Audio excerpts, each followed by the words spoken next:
Okay, welcome everybody to our actually what's the second in our series of seminars under the umbrella of the Plurilegal network. Plurilegal is actually started off as an email group of something like, well, it now has something like 400 members, mostly academic, and who come from all kinds of disciplines, social science disciplines, but which is focused on law and questions of legal accommodation of cultural, religious, linguistic diversity in various jurisdictions. I mean, the original reason for setting up the Plurilegal group was a meeting that we had in Brussels among some scholars working on diversity questions in European legal systems. But it's since expanded. Actually, we have members literally from all over the world, from United States, Indonesia, many countries in Europe as well, and so on. So it's really quite an international network now. But our core concerns remain the same. But now what we've done is we've taken the decision to launch a series of webinars, and that gives us the time or the opportunity to get together online and come closer together and to discuss questions of mutual interest. And this is, as I said, it's second in the series of seminars. The first one we had a couple of months ago, which was in honor of Roger Ballard, an anthropologist colleague of ours who unfortunately passed away recently. But this is the second of the series. And we have at least two more being planned for the new year. Probably they will take place sometime February and March. And today's seminar is dedicated to the new book, which has been produced by Myriam Hunter-Henin from University College London. And let me just share the screen so we can have a nice, this is the book that we have the pleasure of discussing today. And I've been reading the book, and actually I have to admit to being quite gripped. And the book introduces very fascinating questions, which, if not completely new in the broader sense of the word, certainly provides a kind of new focus for us to think about questions of religious accommodation in particular. And the book in some sense is unique also because it has a comparative framework. And I always find comparative work very, very interesting and important. I sort of fancy myself also as somewhat of a comparative lawyer, but perhaps not as deeply comparative as what Myriam has offered us in her book. So the book brings into comparison the French and British legal systems, and mainly within the British legal systems, really the English legal system, and tries to provide a new view of the empirical and normative basis for religious accommodation. And as I said, I'm beginning to find the book extremely fascinating. And I was actually very gripped by the book's empirical chapters on France and England, where Myriam goes through sort of a kind of potted history of the kind of mechanisms for vivre ensemble, as she calls them, which exist in either country. And of course, in France, we would refer to it as laïcité. In the contemporary British context, a kind of multiculturalism or secularism. And yeah, I mean, it's really fascinating. I mean, but for people who are unfamiliar or relatively unfamiliar with what's been going on either in France or Britain, I think it's a very, very important empirical introduction to the kind of problems that have been occurring with respect to religious accommodation. But the book doesn't stop there. It's not just merely empirical. In fact, the empirical foundation is really a kind of launch pad for an extensive conceptual and normative discussion which takes place in the book.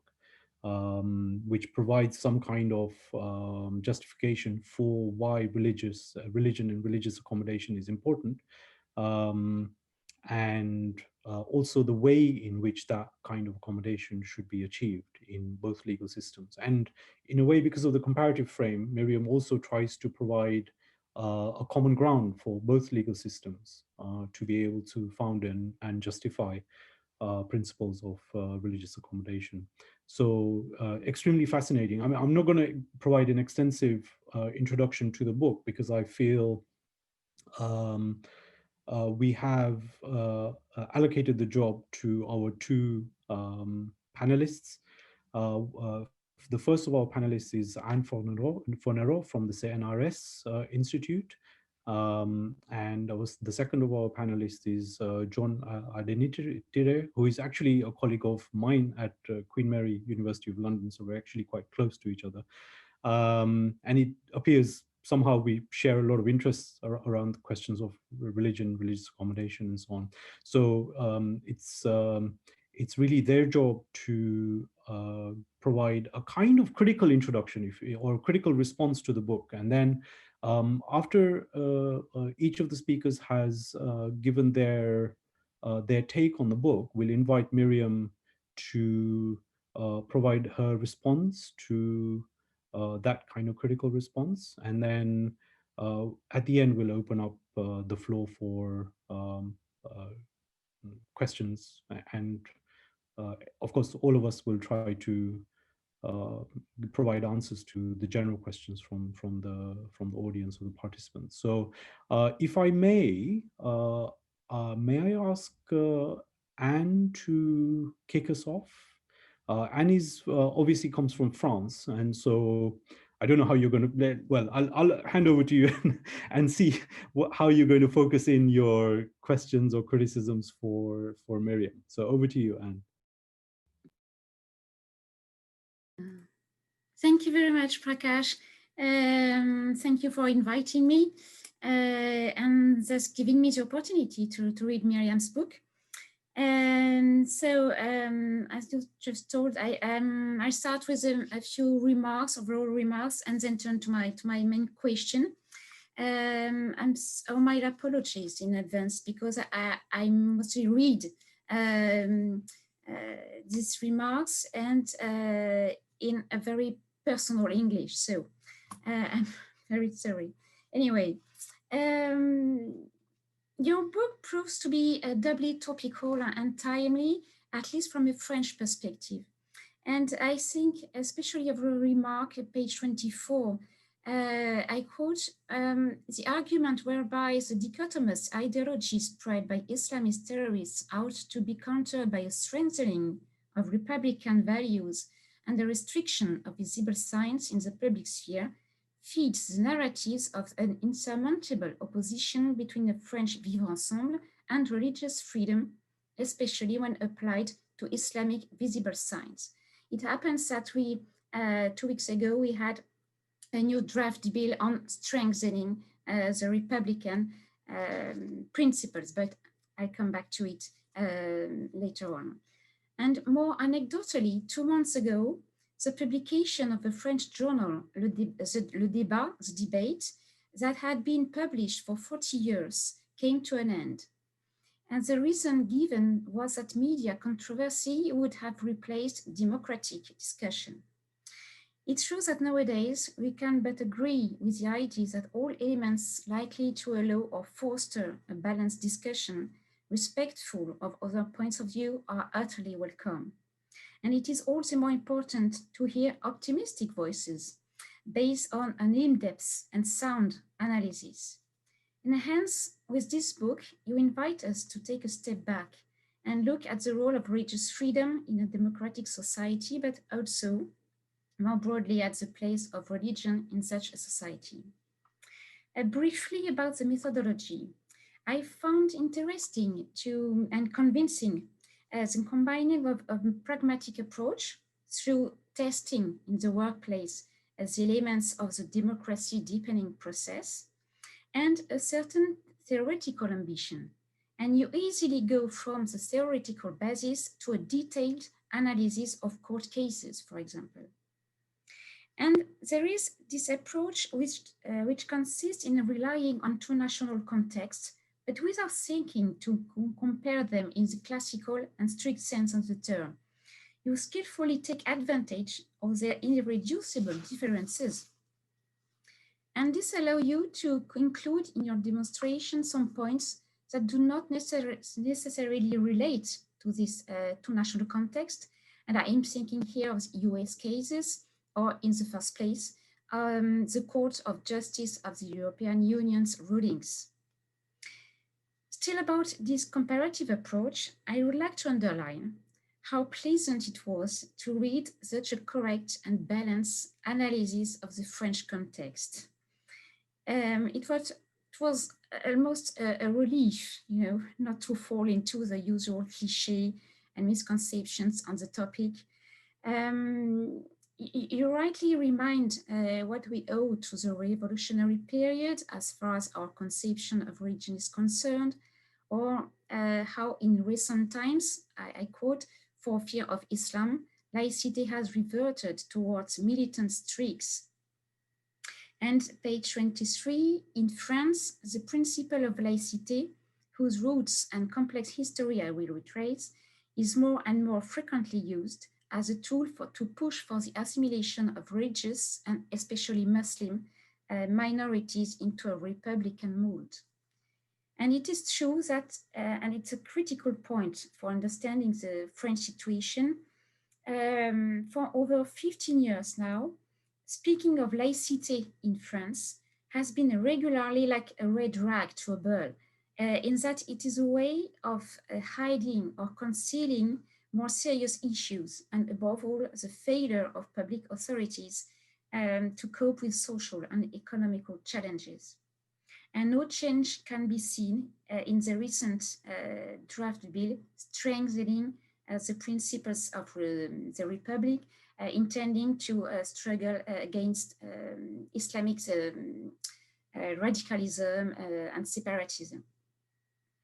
And throughout the first part, you give a description of the French system with all the required nuances.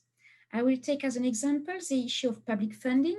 I quote, whilst such support for religion may seem at odds with the principle of separation between religion and state, it will actually be an imperfect harmony with the 1905 legislative framework, as long as freedom of conscience requires such intervention. And later on the role of the Conseil d'État, the higher administrative court, whilst the evolution of laicity from a militant type to a separatist type takes place, as I have argued, under the 1905 law, the introduction of inclusive elements is mainly owed to the interpretation of the Conseil d'État. And in this regard, it is also more interesting to place your reflection in the workplace, since the understanding of the principle of laicity, namely as a continued search for balance between neutrality and freedom, is generally and most logically a matter of public law. It is undeniably relevant, but at the same time, potentially challenging to choose a workplace as a place to observe how better protection of religious freedom benefits the democratic process. And undeniably relevant because this amounts to considering a kind, in my view at least, a blind spot of religious freedom between abstract freedom of conscience and collective religious practices. And still undeniably relevant also because dealing with democracy unavoidably raises the key question of legitimacy. And here, outside the mainstream state regulation of religious issues. And in this regard, the case Ashbita is important. It highlights what is at stake and reveals the pitfalls when it comes to freedom of religion in the workplace, especially because legitimacy is conferred, as you say, in principle to decisions made by employer. One of those pitfalls lies in the aim in itself legitimate of an employer to give priority to business, but its sometimes at high cost for freedom of origin. You rightly quote Advocate General Charleston, who underlined the risks of the employer using his prerogatives to transfer into the workplace through customers' preferences the prejudices that exist in society at large. And about the need for neutrality policies, like in Ashbita, you write rightly, an objective reason can be put forward to explain how Miss Ashbita hijab might have undermined G4S corporate image as a security expert, or why an image of neutrality was desirable in the first place. The Ashbita ruling is therefore evocative of ordoliberalism, in which the workplace appears as an autonomous sphere, subject to minimal judicial review. Yet, at least in France, the risk lies in the temptation to turn to a vision of religious neutrality, making a ban on religious signs or clothing possible. Perhaps as much as ordoliberalism, prejudices about the Islamic headscarf are persistent.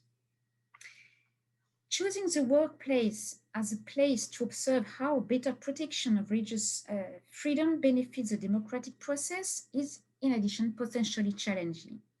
Because in my view, the difference between the social sphere and the state sphere is not that clear-cut, at least in France, of course. Also, different principles are in theory enforceable. It's true that laicity has nothing to do with the social sphere, including the workplace. And in this regard, you rightly criticize Advocate General Coco's opinion on laicity and the role it would play in social cohesion. However, the above-mentioned prejudices regarding religious clothing is not much about ordoliberalism than about a desire for visible neutrality. And it is not by chance as the 2016 El Khomri Act, after the name of the labor minister, relies on neutrality to reform labor law by allowing companies' internal rules to impose on employees the principle of neutrality and to restrict the expression of their convictions. The state sphere and the social sphere have this aspiration to visible neutrality in common. And there, the dissenting opinion of Judge De Gaetano in Ebrahimian versus France, that you quote, page 143, is very, is really meaningful. I quote him, the thrust of the judgment is to the effect that the abstract principle of laicity or secularism of the state requires a blanket prohibition on the wearing by a public official at work of any symbol denoting his or her religious belief. End of quote. Yet the principle of laicity is precisely not only an abstract legal principle, in that it goes with a nearly physical dimension. It was made flesh, if I may say so. And I'm afraid we are not done with laicity in France. You write that the 20 April 2016 Act on the Ethics, Rights and Obligations of Civil Servants has included the obligation of the latter to abide by the principle of laicity, and that such an obligation was first framed in the Conseil d'État's opinion of May 2000. And now the recent draft bill on strengthening the Republican principles intends to enshrine the solution of the 2013 decision of the Cour de Cassation, which held that private agents working in a company undertaking a mission of public service should abide by the neutrality requirements. Of course, it's not a reason for not criticizing the legal situation as it is, but I doubt that it can be envisaged to submit it to what you call revision. But I turn to now to my question. It is about the core concept in your book of Vivre Ensemble. As you write, The book, I quote, the book makes a case for a concept of religious freedom amenable to pluralism and deepening of democracy. End of quote. And this therefore logically raises the question of how. And there you extensively rely on the concept of vivre ensemble, but I remain with a feeling that it eventually, this concept remains a little bit fuzzy. Is it a goal to achieve through a democratic deepening process? Of course, the concept of vivre ensemble, living together, is a seducing one. But the exact content you give to it remains somehow unclear to me. Perhaps because this notion from a legal perspective, it's at the very beginning an empty shell. As a matter of fact, it popped up when it came to justify the French Act banning the full covering of the face in public spaces. And as you say yourself, it was not so much the number of women wearing the burqa that was problematic, nor even perhaps the fact that they hide their faces. It was designed in opposition to Muslim practices, allegedly revealing their otherness. It has been established that the term has been used very little subsequently, at least in French law, except by the European Court of Human Rights in the cases SAS versus France and USA versus Belgium. This concept of vivre ensemble, also it has not been formulated in this way by the French Conseil constitutionnel, but rather as the minimum requirements of life for life in society, was introduced in the legal sphere at the instigation of the Council of State, the Conseil d'État, as part of the immaterial public order, ordre public immatériel.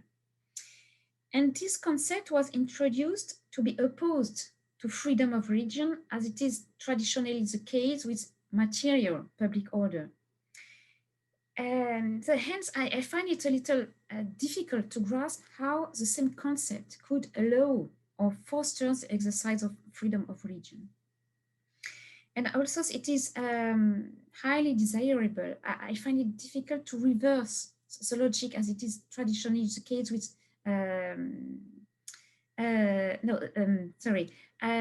to reverse the logic and the process that led to the use of the concept of vivre ensemble as a kind of avatar of an excluding secularism. Also more difficult because there was a kind of social consensus on banning the burqa and in France, and it amounted more once again to a test of the ability of Muslims to integrate into French society. And in a way, in my view, you admit it yourself. When you write page 49, this concept of vivre ensemble was the main justification in the French Constitutional Council's decision and later in the European Court of Human Rights SAS versus France decision for upholding the 2010 legislative ban. And I understand your view to make of the vivre ensemble a sort of meta concept that overcomes the disadvantages of the three types of French secularism you identify. For example, page 29, on the inclusive secularism model, you assert that, I quote, the generous interpretation of religious freedom is subject to the condition that religious citizens accept in return the general framework of vivre ensemble, end unquote.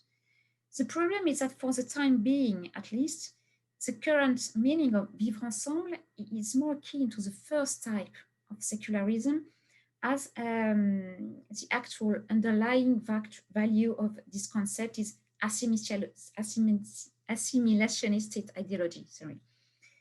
Yes, to what extent is it appropriate and possible to give more substance to the vivre ensemble and to go beyond its timely nature? Could the concept of democracy not merge with the concept of living together, vivre ensemble? You write, page 18, Instead of redefining a vivre ensemble along inward-looking values, I would like to explore in this chapter whether the statement of the European Court of Human Rights in Kokkinakis versus Greece can guide us towards a more inclusive, fairer, peaceful, and stable approach to current problems, end of quote. And to make it short, I eventually even wonder if the concept of vivre ensemble was useful for your argumentation, which is otherwise clear and substantiated. Thank you. I look forward to hearing you. Thank you, Anne, for those compliments and this a useful summary and those insightful questions around the Vivre Ensemble. So indeed, I tried to promote in the book a method susceptible to guide judges confronted with recent controversies or delicate controversies over religious freedom. And unlike the recent dichotomous narratives that we've seen at play in France as well as in the UK, I propose what I call a democratic approach, which is not based on Vivre Ensemble. I will explain how it fits in, but which is based on three criteria, if I may very briefly summarize them, of avoidance, inclusion, and self-revision. So without going into the full demonstration, avoidance conveys the idea that the state should refrain from encroaching upon citizens' beliefs and practices and give them a sphere of autonomy. Inclusion, on the other hand, would have to complement this principle of non-interference to ensure that religious and non-religious vulnerable members of society can take part and be heard on equal par. And this notion, finally, third feature of revision, expresses the idea of reciprocity to make sure that citizens as well as state institutions revise their commitments in light of conflicting views. So on Vivre Ensemble, I see three aspects in your question. First, what role does the Vivre Ensemble play in my democratic approach? Specifically, what do I think of the use of the Vivre Ensemble as a legal basis in relation to burqa bans? And thirdly, whatever I think, how realistic it is that the current assimilationist interpretation of the concept be reversed, and therefore would it not be wiser to abstain from using this ambivalent concept altogether? I may start with the second question, even though it refers actually more to research I carried out prior to the book. Just because I do want to make clear, even though you're not suggesting otherwise, but I still want to make clear that I totally disagree with the use of the concept of Vivre Ensemble as a legal basis in the SS decision. In fact, I published an article in the Oxford Journal of Law and Religion as soon as the SS decision was released, because I was quite shocked, by the use of the Vivre Ensemble as a legal basis. So in this decision, to remind everyone, the European Court of Human Rights decided that the French ban on the burqa did not violate any convention rights because it considered, under the wide margin of appreciation granted to France, that France could perceive wearing the burqa as infringing vivre ensemble, meaning living together, specific minimum requirements of life together. And at the time, I criticized how the legal basis assumed that Muslim women wearing the burqa in France would infringe a duty of minimum social interaction when there was no evidence, empirical evidence at all to suggest that this was the case. And more fundamentally, I argue that even if there had been such evidence, it would not have been sufficient justification for the ban because it created worrying confusion between social and legal norms. And here I argued that social norms, which were behind the concept of vivre ensemble as used by the court in SAS, the social consensus about the importance of seeing the face, of course, before COVID, this social consensus, I argue, did not have any inherent legitimacy, and the court in SAS failed to explain why this social consensus should be backed by law, should translate into legal prohibition. And finally, I argued that this emphasis on social norms in the end reversed human rights reasoning, but by putting individual liberties at the mercy of majority preferences. So I am clearly not a great fan of the concept of vivre ensemble as used in SAS.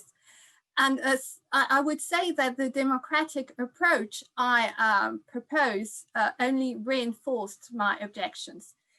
Actually, some authors then in France, I'm thinking of Dominique Schnapper, who I quite admire, but on the French burqa ban, I disagree with her.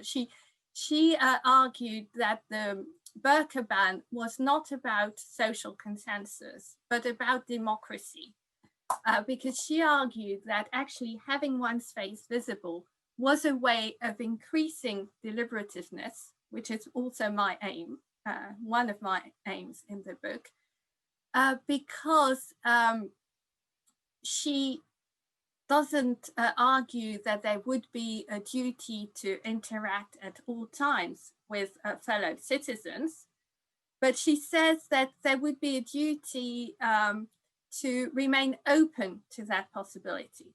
And by covering their faces, burqa wearers would close down that possibility, and that would be anti-democratic in a deliberative sense. But my own position is that the democratic approach I promote is not only about enhancing deliberation, but about doing so in an inclusive way. So there would be a kind of paradox in excluding burqa wearers from democratic debate for the sake of democracy. And actually, I think that the burqa ban would fall foul of each of the three criteria under my democratic approach. It betrays a method of avoidance because the state then decides which forms of religious practice are acceptable, which forms are not, and draws distinction between moderate and extreme forms of religious practices. It falls foul of the principle of inclusion, as we've just said, because minority members are just excluded from the debate, and the myriad of motivations behind the decision to wear the veil are not considered. And finally, it's not about it's not about revision, but about ossifying a certain vision of the vivre ensemble as construed by the majority at a given time. So my democratic approach would not lead to such a use of the vivre ensemble. So it's true, I keep the expression in the subtitle of the book, because the book is entitled Why Religious Freedom Matters for Democracy, Comparative Reflections from Britain and France for Democratic Vivre Ensemble. So as you say, it's an ideal of a shared space, a shared democratic space. it expresses an ideal which is useful, I think, to counter what I call in political philosophy the accommodationist trend, which denies the possibility of any meeting ground between religion and democracy, between religious and competing views. My goal is to try and overcome the present dichotomous oppositions between religious and secular views. And so this idea of vivre ensemble helps me in that. And of course, even though it doesn't guide at all legal reasoning, it does inspire this idea of revision, the third feature in my approach, because it is because we want to live together that revision is possible and even necessary. So that was your last point. Isn't there a danger to use such an ambivalent notion? Because you're right, I agree, we are on an exclusionary trail, and it's only getting more and more extreme, I think. Well, I would say that in a way, if we stayed clear of concepts because they have been used in exclusionary ways, we wouldn't be able to use many. You know, but then we might as well give up on laïcité altogether because of the recent inflationist tendencies. And we should also give up on democracy because of the recent populist turn of democracy. I think that on the contrary, it is important to reclaim those notions. I don't think that what is wrong lies in the notions of themselves, but more in the dichotomous narratives which that they have fallen prey to. And the goal in the book is precisely to show that another discourse on vivre ensemble, on laïcité, on democracy is both desirable and possible.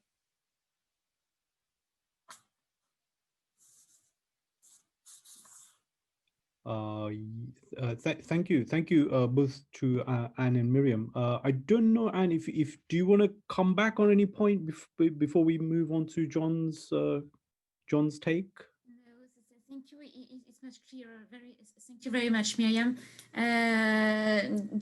Just to add, then, of course, I share your view about this need of something ideal. You know, we do need it.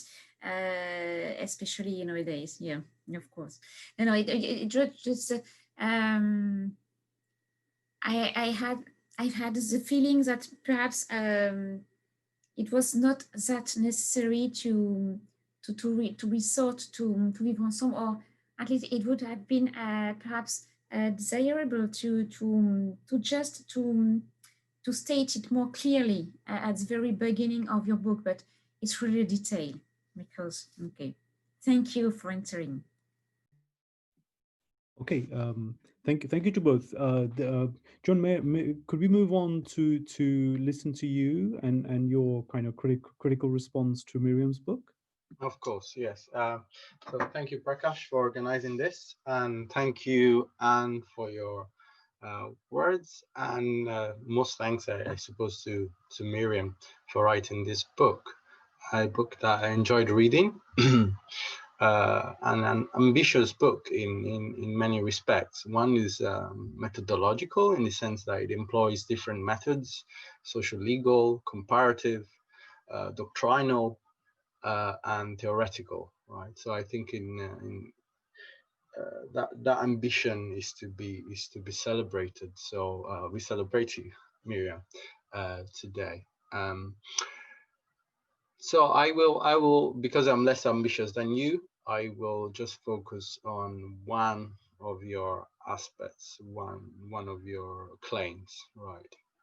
And I want to focus on your more theoretically minded claims. And you make these theoretically minded claims in chapter 1, in the introduction, I mean, and in chapter 4.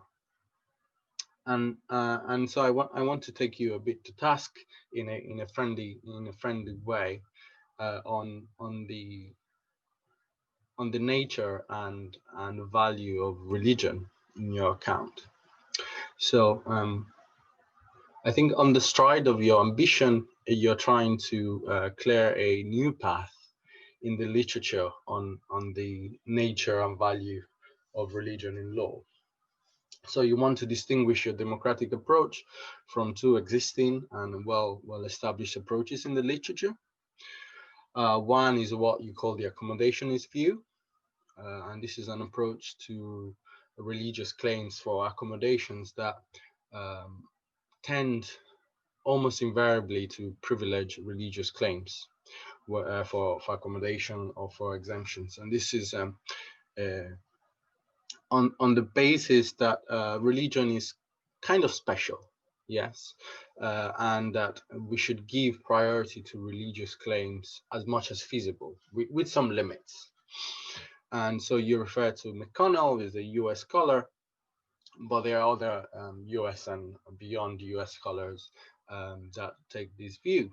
And to give an example to our audience, I think in both in your introduction and in chapter 4, you refer to the Mozart case, which is a US case where a parent asked that a child not be introduced to a critical thinking class. Yeah, something along those lines, on the basis that just engaging and encountering views contrary to our own religious views may be problematic for our religion. So under the accommodationist view, McConnell and others would give priority to this claim for accommodation, because the claim is based on religious, is a religious claim, and there is a tendency in this approach to give priority to this claim. So there will be a clear-cut victory in this case for the religious claim. And the reason why the accommodationist wants to give priority to religious claims is because they see religion as eminently valuable, right? And it's eminently valuable because religion, the nature of religion, is about building a relationship with God.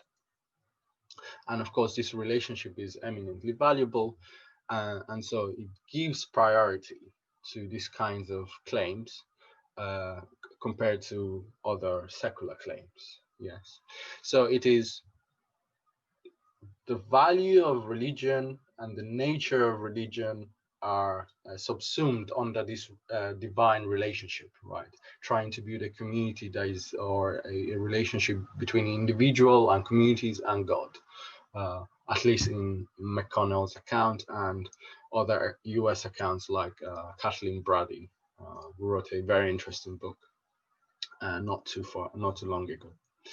Okay, so this is one strand in the literature that you want to argue against, and then there's the other strand in the literature, one which I am very keen, and in fact I will say a few words to defend this account. So you call this account the analogous to secular view, and you cite Esgruber and Sager, US scholars. You cite others, in this case we now, Oxford professor Cecile Laborde as the other, right? And you say that this account would want to treat religious claims for accommodations or for exemptions in a way as similarly as possible to secular counterparts. Yes. So if in the Mozart case we can identify a secular analog, then if the secular analog wins, so should the parent in the mother case. So let's say we have a parent that is a value monist, perhaps a Benthamite utilitarian, and they think that utility, the principle of utility, precludes engagement with other philosophical viewpoints, let's say Kantian deontology, or I don't know, Aristotelian ideas of ethics. And these parents ask that their child be exempt from this critical engagement study, because on utility ground, this is best to keep this child unexposed to these different viewpoints. So if on the analogous to secular view, if this utilitarian parent wins, so should the Mozart case, the religious parent, win, right? So only if we can identify a secular analog to the religious one can either of them win. Yes, we are not told especially who should win. They can both win, they can both lose, but they should be treated equally. Now this is the argument advanced by Sager and Erzgruber. I think Laborde's argument is a bit more complicated, is a bit more refined. He says that claims for exemptions or for accommodations have to be made on the basis of values, full stop. Of that religious claims are value claims. And actually, you say that they are secular values, but I would just say values, full stop. In this particular case, there will be a integrity, the value of personal integrity, something along that line. For the parent, they have a particular belief system that structures their life, and so we respect that integrity, that claim, because we respect their personal integrity. Yes. So I prefer this value-based claim. So this is the second approach. Under the second approach, really the nature of religion doesn't really exist as such, right? It is religion is just a way to make claims about value. Yes, about personal integrity, about associations, about metaphysics, or all sorts of things like that. So there's nothing really special about it. Religion is just one way to, it's just, let's say, a box in which you put various things that you hold valuable, right? And so the accommodations are not very sympathetic to people that say, oh, religion is about a relationship with God or with a divinity or with the supreme consciousness, because they realize that religion is not the kind of thing that that can be put into, it's not a tick box exercise, yes, as sometimes the accommodationists would want us to believe, right? Religion is about relationship with God, but then we know that there are some people that self-identify as religious, but still they do not believe in God. Yes, so they confuse theism for religiosity. Yes, which we should really keep distinct, and the law often keeps distinct, though not always. Right. So these are the two emergent approaches in the law, in the literature on law and religion. And there are others, of course, yes. But you want to carve a third way, and you want to say, Myriam, that we should take seriously the claim that religion matters, right? And not only that religion matters, but that religion contributes to democracy. Also, because religion is a distinctive way to make particular viewpoints. Religion and religious identity, religious groups have particular perspectives that contributes to the pluralism which makes democratic discourse, and yours is your view of democracy is one based on discourse, right? on different viewpoints meeting and being able to associate and trying to include as many viewpoints as possible. So how would you approach resolve the Mozart case that we have been using so far? Well, you say in you as well as the analogous to secular view, you don't want to prioritize religious claims, it seems to me, over non-religious claims necessarily, and I agree with that view. But in the Mozart case, you want to say that we should take account of all the religious claims that are being made. Yes, we should take account of their religiosity, and B, we should take account of the pluralism of religious claims that are being made. So also the claim of the child in the Mozart case, we cannot only listen to the voice of the parent, right? Possibly the child also has some religious preferences. And so in order to, whatever the outcome of that discussion, an outcome that should be open to revision, as one of your principles dictates, but all voices should be listened to. So I think your approach is distinctive, or claims to be distinctive. But and this is where I'm a bit worried that it is not clear how distinctive it is.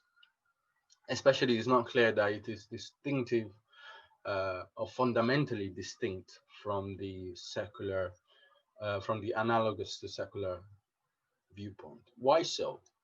Well, because you do not tell us what religion is, right? You don't tell us what the nature of religion is, and you don't tell us the value of religion as such.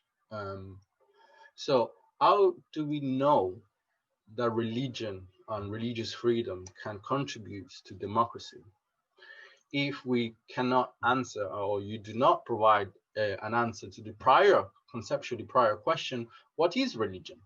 Yes, well, the accommodation is not a view. We can dispute the view. The accommodation is say religion is about relationship with God, and they also have a view as to the value of religion. Yes, the value of the relationship with God is so valuable that it should take priority over comparable secular claims. Of course, the secular to analogous, the analogous to secular views approach says, well, there's no such thing as religion as such. Religion is just a box in which you fit in different values, right? And so stop talking about religion, at least when it comes to law.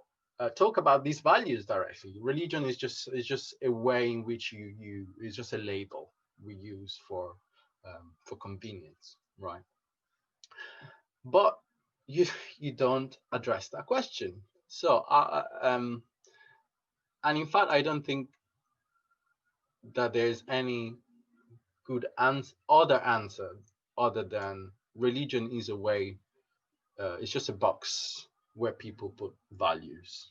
People put their answers to questions of values. And because you don't address that issue, and for me, the answer is quite obvious. There's no such thing as religion, at least in law, right? Religion is just a category of identity, right? Then I don't see how you can differentiate, how you can create a third path in the literature. Okay, so unless I've been mysteriously unclear, and you want me to clarify, I think my position is made. Okay, thank you.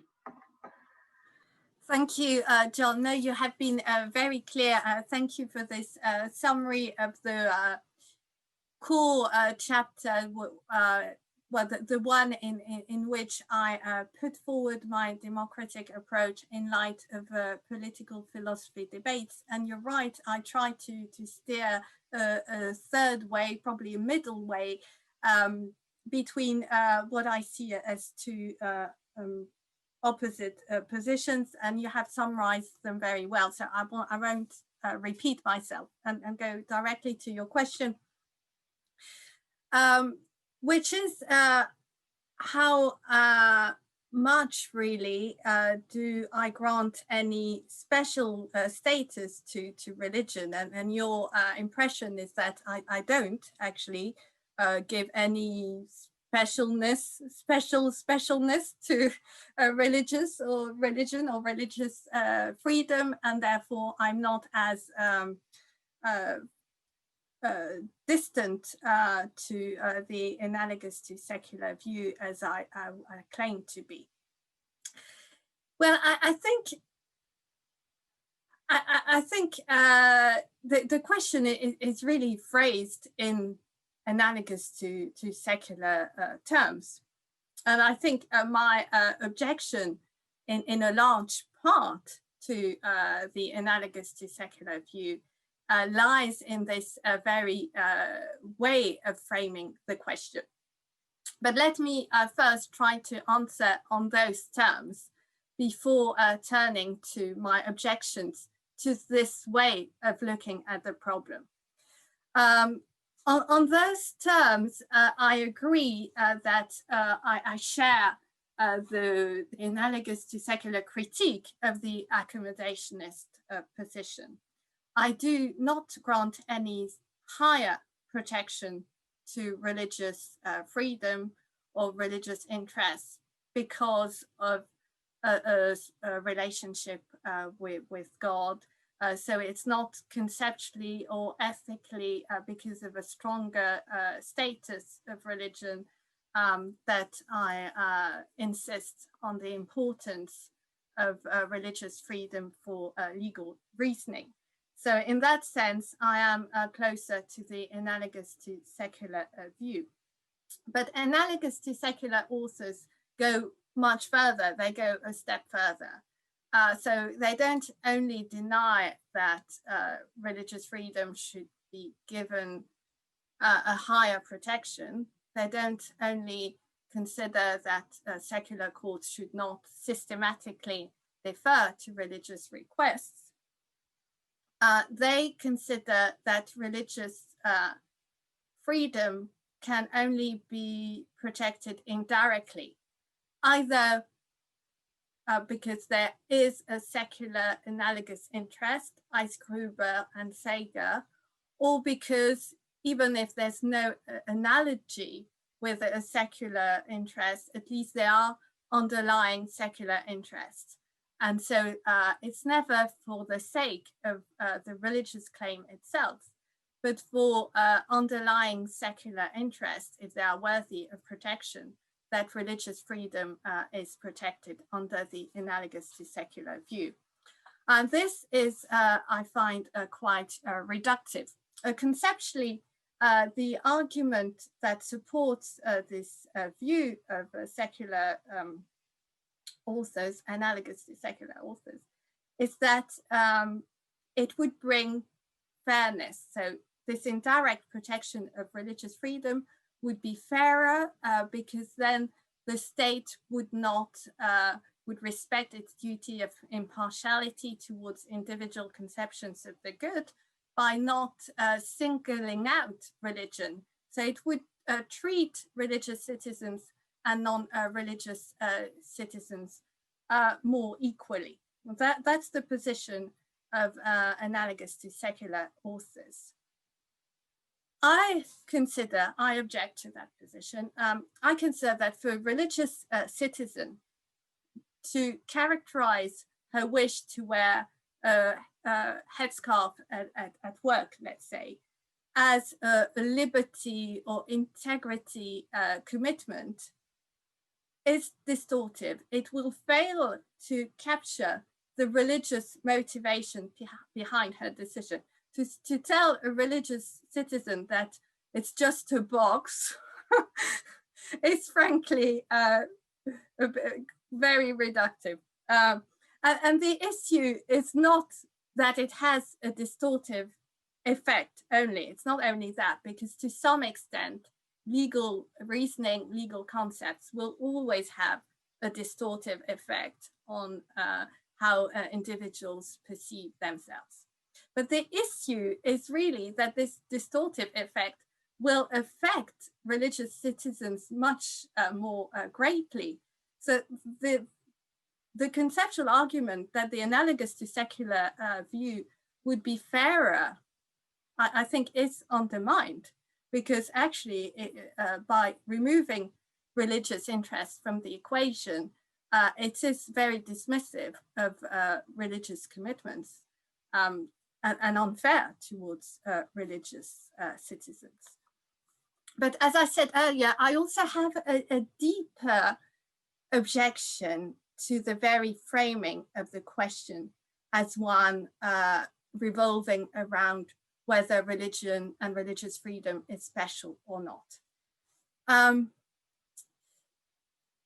How can I explain? I think it's a very abstract way of looking at the problem. I'm not saying that analogous to secular authors will never pay any attention to context.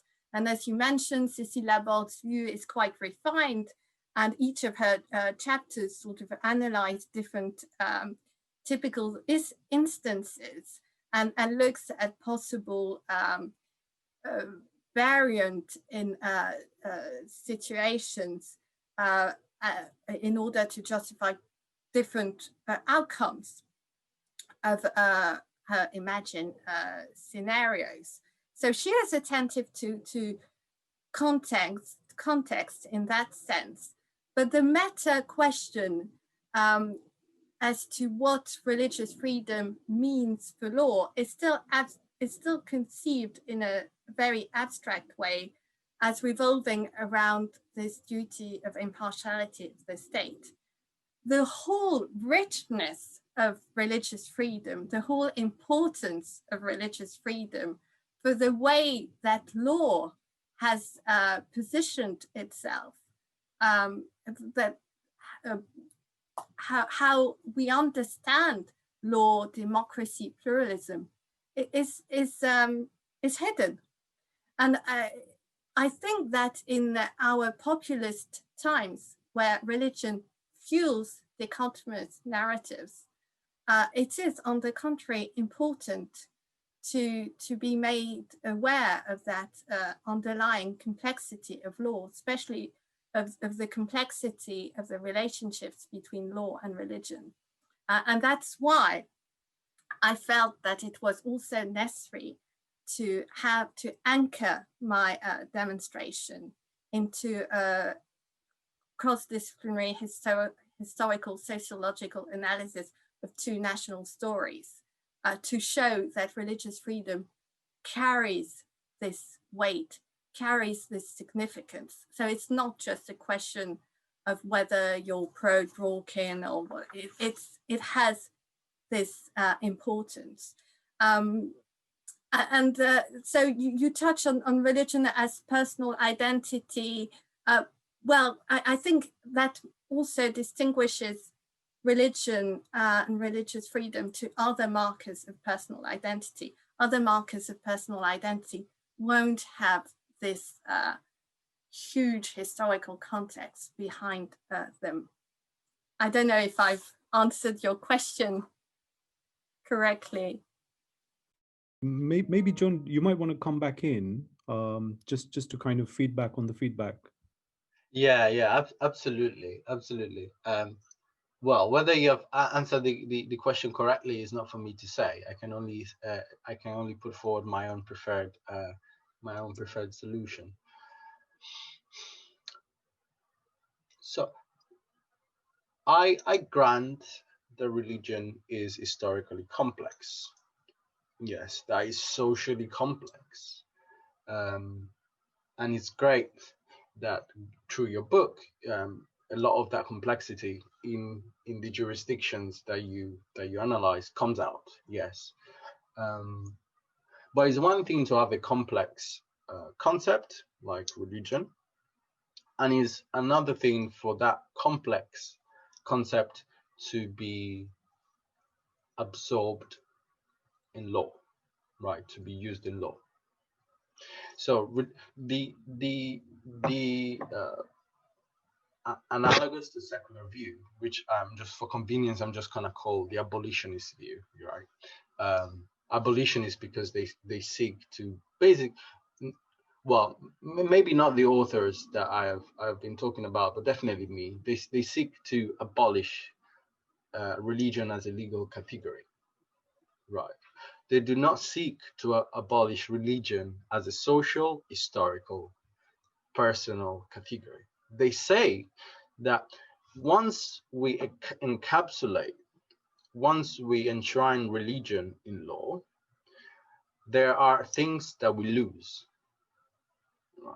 One of those things that we lose is due to the fact that courts invariably, almost invariably, have a mechanical approach to the definition of religion. Right? They say religion is about XYZ, and individuals and groups come in front of courts and tribunals, and they say, "Oh, we are a religious institution," and courts and tribunals say, "Oh, actually, you're not, because you don't meet this criteria XYZ."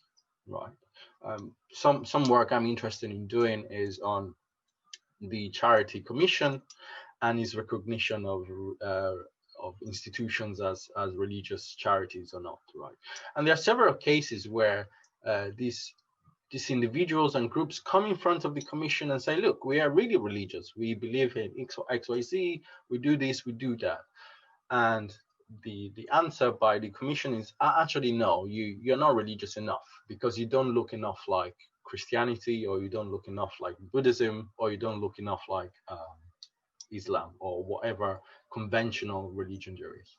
So there are good reasons for having an abolitionist approach, and of course the complexity of religiosity is not lost, because religiosity remains as a social social category, as a historical category, as a identity category. But let me just make an example. I am a vegan. I think veganism is one of the most important aspects of my personal life. The law does not recognize the category of veganism, right? It protects vegan beliefs and vegans under, let's say, equality legislation, right, anti-discrimination legislation, right?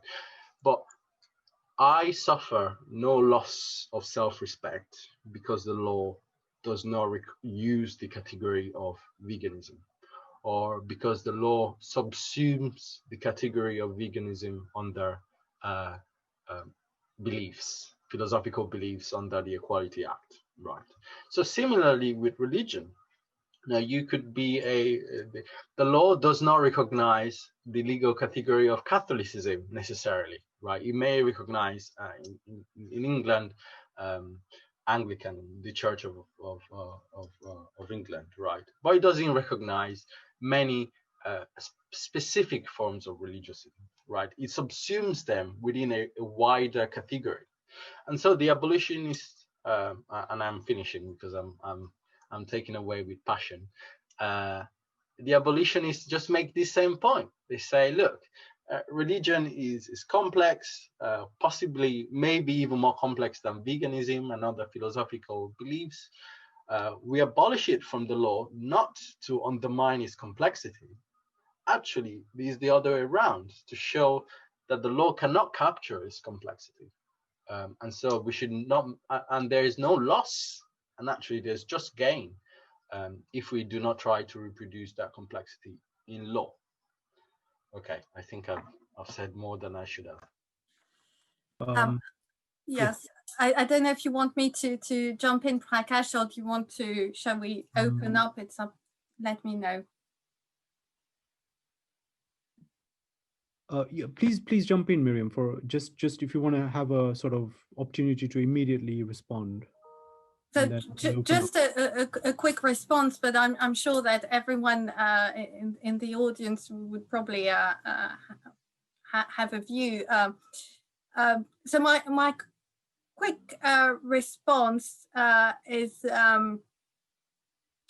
that first, I don't think that the you mentioned the problem of definition, the epistemological problem of grasping what religion is, and I think in a way, both accommodationist and analogous to secular views share this feeling that it is impossible for secular courts to truly understand what a religion means, and either just deferring systematically to the religious request under the accommodationist view, or diluting it under the secular underlying interest under the analogous to secular view, is also a way of avoiding this problem of understanding religion.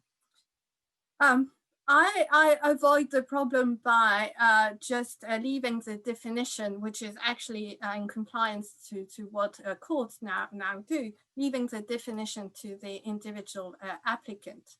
And I think it's still a better way to respect the applicant's claim and sense of identity, because there will undeniably be a loss. If you talk to anyone who is religious, there will be a loss by not recognizing this dimension.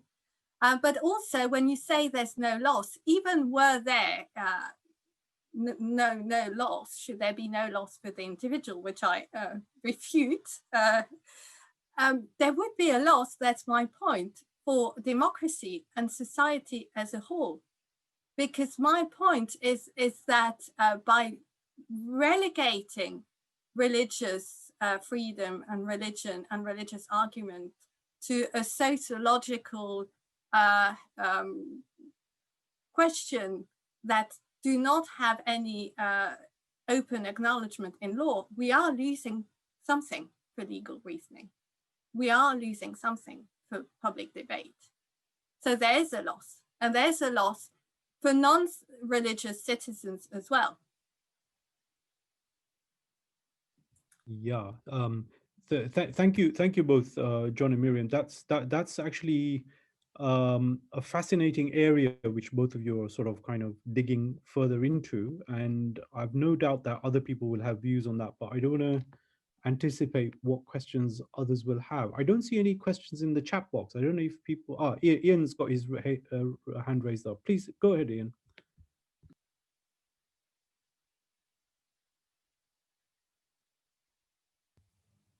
Yes, apologies for the technically inept way of doing this. And let me say, first of all, Myriam, it's in the post, that is the book. So this is from a position of almost entire ignorance, I suppose, only listening into the debate, though I'm looking forward very much to reading it in the light of the discussion that we're having. But my question, I mean, it's really highlighted, I think, by the debate that you've been having with John, and I don't know how you tackle this in the book, so I'll be interested to know. Is there a danger of treating a connection between religion and democracy too atomistically? I mean, too much focused on individuals and individuals' beliefs? And the reason I raise that is because, of course, in recent years we've had a whole new kind of rediscovery, I suppose, of the importance in law or thinking about religious groups and about collective and communal aspects of religion. I'm thinking of work by Julian Rivers, Jane Norton, most recently of all by Joel Harrison. But there's an older vein to this as well, isn't there? Which is that the connections between religion and democracy have been conceived in different terms. People talk about, in the literature, the value of religion as a kind of what's sometimes described as an intermediate institution, something that stands between the individual and the state. It's a third way, in a sense, and just wondering to what extent in your treatment you acknowledge those sorts of ways of thinking communally about religion and the potential implications there might be for democracy. I hope that's a sensible question. Shall I answer right away, Prakash? Yes, please do. Yes, if you want to, yes. Yeah, yes, thank you, Ian. It's a very important question. Well, my intention is clearly not to exclude collective aspects of religion, but it's true that I have an individual focus on the way I define religion. Well, that doesn't stop applicants from making a claim about and a request about collective aspects of religion, and the applicant may be a school or a group, of course. And in the second part of the book, I take the employment law sphere as an area of investigation, and so consider work ethos, for instance. So and the ability and wish to promote a religious ethos in the workplace collectively. So my aim is not at all to undermine this collective aspect. There may just be, though, I suppose, a difference between my approach and more communitarian, or I'm not sure how to, or approaches which insist more on collective aspects of religion. It is that my approach is very deliberative and insists on consideration of competing interests. So it would go against claims of religious communities and groups that try to argue for spheres of autonomy immune from any judicial or state oversight. So the idea, for instance, under the German constitution, that some religious organizations could have spheres where religious autonomy would let them enforce their work ethos without any judicial review of the privacy infringements, for example, that they might cause as a result to their employees, would not be compatible with my own democratic approach, because under that democratic approach, I always insist on the need to bringing in competing rights. So I suppose that would be probably a point of divergence with Joel Harrison's book, for instance. And sometimes Joel seems to defend religion, and for me, it's less about defending religion, but pluralism of religious views, including within religious communities. But I need to put the question to him a bit more.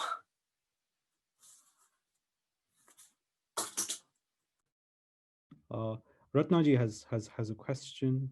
Go ahead, please.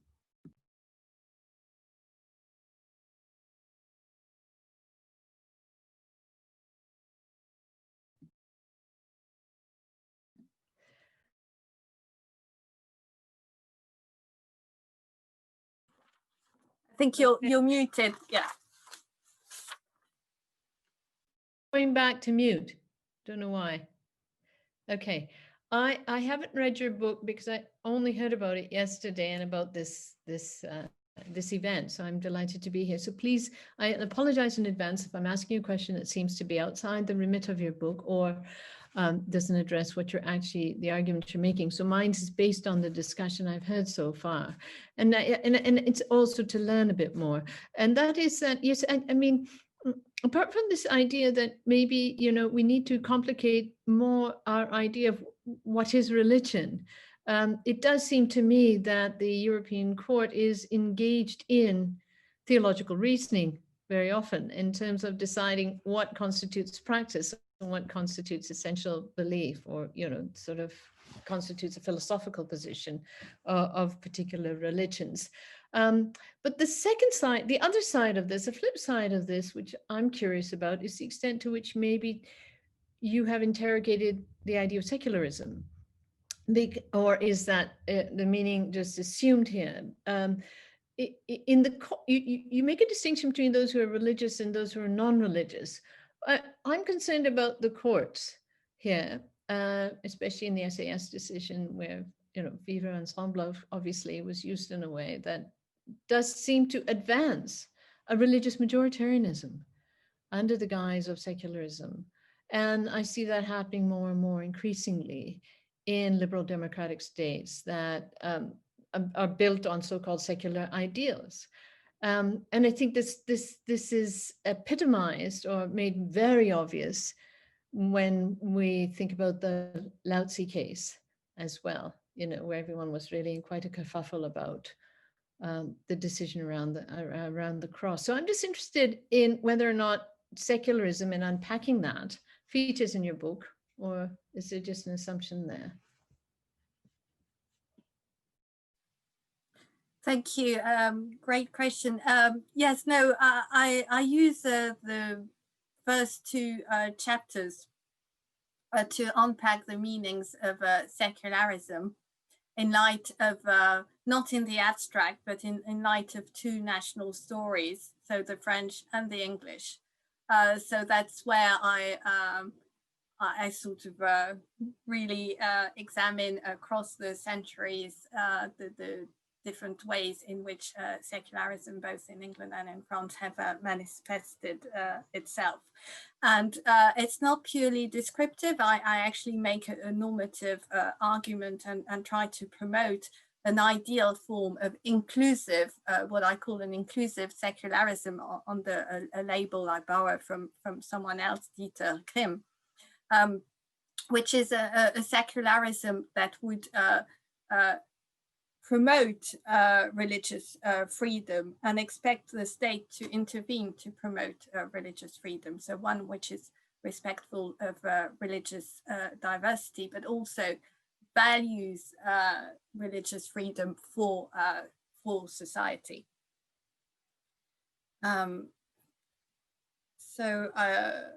Yes, I don't know, I can react to, and of course I think that going back to your point on SAS and Lao Tzu, I think that keeping religious freedom in the legal reasoning public debate also helps us understand the religious roots of so-called secular solutions as well. So that's also helpful.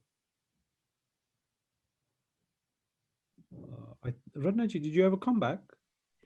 I mean, even if we go into the histories of secularisms, I'm just concerned about if they are deeply embedded in religious majoritarianism, how do we, and we hand it over to courts to determine, you know, to do the balancing act around religious freedom in the name of democracy? How do we get away from the problem that they're actually advancing a particular religious majoritarianism agenda under the guise of secularism? That is the history of secularism in many different contexts, in particular in the context you're talking about in Britain and in France. Well, that's then how I put forward my democratic approach because the answer would not be just rely on secularism, but that's how I put the three criteria of avoidance, inclusion, and self-revision to try and make sure that judicial reasoning itself is open to diversity. Yeah, actually, some months ago, I was reading this book by, I think he's a political philosopher called Mark Lilla, who's concerned about the erosion of liberalism. And actually, his criticism is sort of the opposite. He says that, he's referring mainly to the United States, and he says that the way in which certain sectional groups have tried to advance their political interests is through the courts, and by bypassing democratic fora in the sense of, you know, this kind of the legislatures and other such fora. So where the courts have been used to advance particularistic views at the expense of, you know, some kind of consensus building thing. But I think, Myriam, in your book, I don't know if you advance the argument fully, but I thought that you place rather a lot of faith in courts as opposed to other types of. In fact, you seem to typify the democratic process as though it's embedded, or you seem to portray courts as typifying the democratic and deliberative process or dialogical process, as you put it. But I don't know how much reference there is to the the legislative bodies and so on, who presumably would also have a role to play. Yes, of course. No, it's true that I choose, but the book is mainly addressed at courts because I offer an approach which can guide judges confronted with recent cases on religious freedom. I'm not claiming that my approach should only apply to courts or that courts are the ideal forum, but I am saying that it is possible to have a deliberative and democratic approach in the courtroom. So my book is not about theories of democracy, but it does fit in with deliberative theories of democracy, which do not constrain or restrict democracy to parliamentary majoritarian decision-making. So clearly, my ideal of democracy is about an inclusive, open-ended process of deliberation. And in that sense, courts can bolster democracy because they can, if their own reasoning, of course, is respectful of those qualities, can actually foster these democratic features. And in a sense, in certain circumstances, I think that they may even offer a more suited forum for bringing in marginalized voices than Parliament.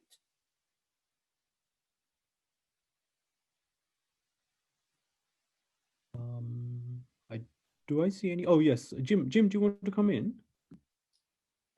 Thank you. Quick question. Given the focus on the courts in the book, I'm curious, here in the States, our Supreme Court is in the process of deciding a number of cases involving the virus and restrictions that state officials have put into place in response, and religious freedom challenges to those. And the court might be in the process of fundamentally changing its First Amendment religious freedom jurisprudence. A lower court just a couple of days ago described one of the Supreme Court's recent decisions as maybe being seismic in nature. And so I'm just curious as to whether you view, whether there are going to be there is or will be similar litigation in the jurisdictions you've looked at, and whether you've thought about whether any of that litigation could be informed by the approach that you put forward in the book, or maybe it's perhaps too early to be thinking about that. But it just in the States, certainly right now, because our court is engaged in sort of rethinking the religious freedom question, it would be very timely. I don't know if that's the case in the jurisdictions you're looking at. I think it probably has more of an impact in the US because of the political context, and because, going back to Mark Leela's book, the court is used really as almost, we read in the papers, culture wars, identity politics, etc. in the US. So it's difficult at the moment to promote a democratic approach for judicial reasoning in the US, but all the more necessary, I think. It was interesting in a way to see how the reasoning as well put forward to before the US Supreme Court on this issue was about analogous to secular approach. And I was thinking, well, if you ban religious gathering, you should ban shopping or whatever. I don't think, to my knowledge, that we've had the same intensity. There have been challenges. I don't think they have reached the same intensity in relation to religious gathering. It's something I haven't explored yet, but I was putting forward if I have time, it's also a bit to try and have an empirical project to try and implement the democratic approach outside of courts and see how religious communities in London, North London, have dealt with the pandemic. Because it's not only about confrontation and litigation. And I think that, of course, some Orthodox Jews, for instance, have sort of challenged the restrictions at the very beginning. But there's also been some quite interesting changes in religious practice itself to accommodate or to be in line with COVID restrictions. So it's not all about civil liberty, religious freedom against health restrictions there. And I'm also interested in looking at those intersection where it has been more fruitful, I think. And again, engagement with religious communities has been interesting. Also the way in which religious communities have helped challenge the discourse we had at the very beginning in the UK, whereby the government was toying with this idea of herd immunity, and we could just forget about the elderly almost. And religious communities have helped, I think, put in focus the notion of vulnerability a bit more, and I think contributed to public debate. But you're right, fascinating field of research to put to the test the democratic approach I propose. Thank you.